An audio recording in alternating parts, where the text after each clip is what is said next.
Now, it's a tale of survival and the fight for freedom.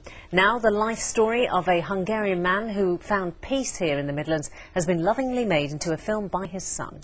Pekar risked his life to flee Hungary, which was occupied by Russia in 1956. His son has made the film because he says he doesn't want his father's struggle forgotten.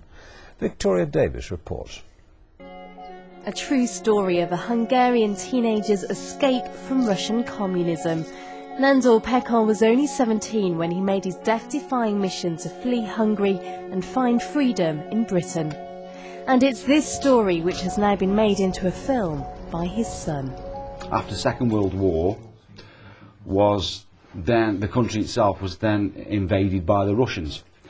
After 10 years of Russian occupation and being run by communists, my dad escaped Hungary, crawled through blinking landmines to get out of the country, barbed wires, until he ended up in Staffordshire. My dad died in 1987, and he told me all these stories about his life in Hungary and how he'd escaped the communist system to come to a free country.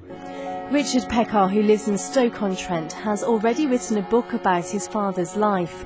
Now, thanks to a lottery grant, he's turned his hand to filmmaking.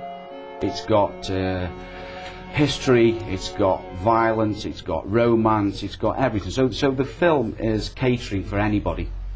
With a crew of 30 people, Richard has spent months shooting in locations around the Midlands, turning Stoke-on-Trent into a Hungarian film set, a challenge in itself. Silly things, props and actors don't turn up, and locations, finding true locations, because we've had to recreate the 1950s, the 1960s, the 1970s, the 1980s. That's really hard to do, but we've managed it. It's hoped the film will be screened at Staffordshire University in September, a fitting tribute to an incredible story of survival and freedom. Lee Deaville for Central Tonight.